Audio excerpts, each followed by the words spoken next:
प्राचीन समय की बात है। एक राज में प्रताप नाम का एक राजा राज करता था।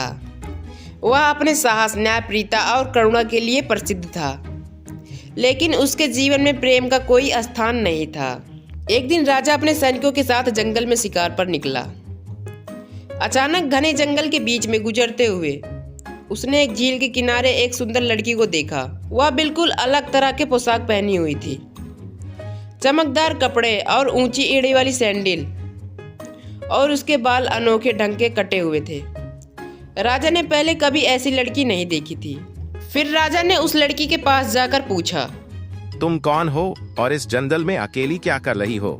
लड़की ने मुस्कुराते हुए जवाब दिया, मेरा नाम रिया है। मैं एक मॉडल हूँ और मैं यहाँ फोटोग्राफी के लिए आई थी, लेकिन रास्ता भटक गई। लेकिन राजा को मॉडल शब्द समझ में नहीं आया। उसने उत्सुकता से पूछा, ये मॉडल क्या होता है?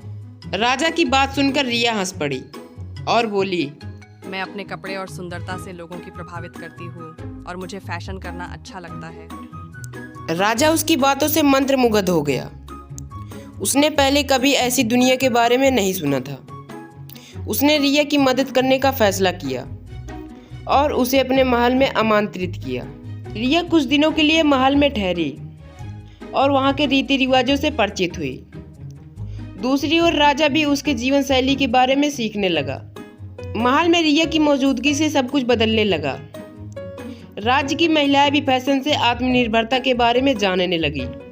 धीरे धीरे राजा और रिया के बीच में गहरी दोस्ती हो गई।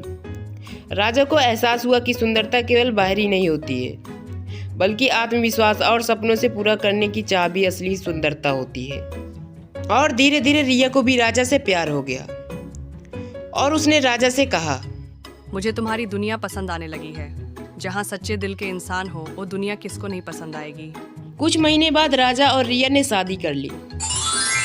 राजा ने अपने राज्य की महिलाओं को आत्मनिर्भर बनने के लिए एक नया नियम बनाया और रिया ने अपने आधुनिक विचारों से राज्य की महिलाओं को आत्मविश्वास से जीने का प्रेरणा दी। तो बच्चों, हमें इस कहानी से क्या सीख मिलती है कि प्रेम किसी भी सीमा को नहीं मानता। जब दो अलग अलग दुनिया के लोग एक दूसरे की अच्छाइयों को अपनाते हैं तो एक बेहतर समाज का निर्माण कर सकते हैं।